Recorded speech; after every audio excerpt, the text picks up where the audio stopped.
Hello everyone, welcome to Raji home style. ఈరోజు రాజీ home స్టైల్లో తాలింపు పొడి అయిన పల్లీల పొడిని స్పైసీగా ఏ విధంగా ప్రిపేర్ చేసుకోవాలో చూద్దాము. మొదటగా స్టవ్ పైన ప్యాన్ పెట్టేసి అందులో ఒక కప్పుమైన పల్లీలను వేసుకోవాలి. పల్లీల పైన కొద్దిగా ఆయిల్ని అప్లై చేసామంటే ఇవి దోరగా వేగుతాయి. పల్లీలన్నీ బాగా బ్రౌన్ కలర్కి వచ్చేంత వరకు వేయించుకోవాలి. ఏమాత్రం మాడిపోనివ్వకూడదు. ఇవి ఏమాత్రం మాడిపోనివ్వకుండా బ్రౌన్ కలర్కి వచ్చేంత వరకు వేయించుకోవాలి. ఇప్పుడు ఇవి బాగా బ్రౌన్ కలర్కి వచ్చేసాయి, దోరగా వేగిపోయాయి కూడా. వీటిని ఒక ప్లేట్లోకి తీసేసుకుందాము. ఇందులోనే 2 టేబుల్ స్పూన్లమైన శనగపప్పుని, 2 టేబుల్ స్పూన్లమైన ఉద్దిపప్పుని యాడ్ చేసుకొని 2 మార్లు అటు ఇటు బాగా కలియదిప్పేసేసి ఇప్పుడు ఇందులో 2 పీసెస్ లవంగా పీసెస్, 3 చెక్క పీసెస్ని యాడ్ చేసుకోవాలి.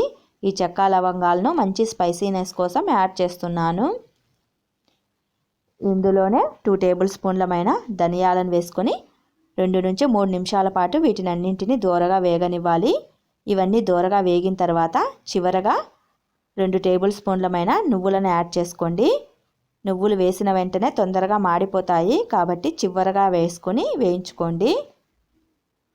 ఇవన్నీ వేగిన తర్వాత పక్కకు ప్లేట్లోకి తీసుకొని 20 వరకు ఎండుమిర్చిని కూడా యాడ్ చేసుకొని వేయించుకోవాలి. ఈ ఎండుమిర్చిని వేయించేటప్పుడు కొద్దిగా ఆయిల్ని అప్లై చేయండి, దోరగా వేగుతాయి. ఈవెన్గా ప్యాన్ని ఇలా తిప్పుతూ వేయించుకున్నామంటే బాగా వేగిపోతాయి.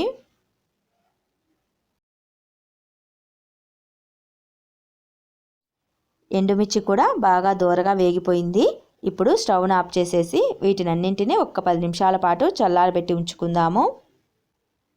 ఇవన్నీ ఒక 10 నిమిషాలు చల్లారిన తర్వాత చిన్ని మిక్సీ జార్లోకి మొదటగా ఎండుమిర్చిని తీసుకొని తగినంత సాల్ట్ని వేసుకొని మనం వేయించి పెట్టి ఉంచుకున్న పప్పు దినుసుల్ని కూడా యాడ్ చేసుకొని మెత్తగా పౌడర్ లాగా బ్లెండ్ చేసుకోవాలి.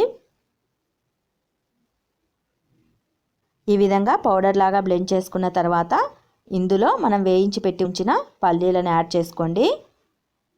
చాలామంది పల్లీలకు పొట్టు తీసేసి యాడ్ చేస్తారు. అలా కాకుండా పొట్టుతోనే యాడ్ చేసుకోండి.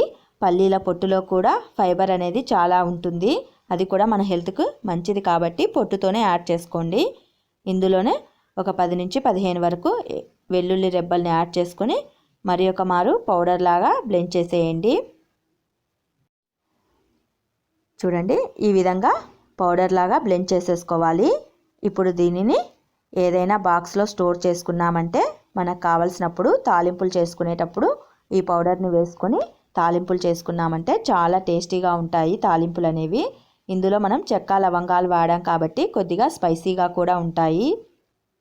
ఈ పొడి అనేది దాదాపు 1 రోజుల వరకు నిల్వ ఉంటుంది కాబట్టి మనం తాలింపులు చేసుకునేటప్పుడు ఎప్పటికప్పుడు తొందరగా వాడుకోవచ్చు. ఈ వీడియో కనుక మీకు నచ్చినట్లయితే మరిన్ని ఇంట్రెస్టింగ్ కుకింగ్ వీడియోస్ కోసం వెంటనే మా ఛానల్ని సబ్స్క్రైబ్ చేసుకోండి. అలాగే ఈ వీడియోని లైక్ చేయండి.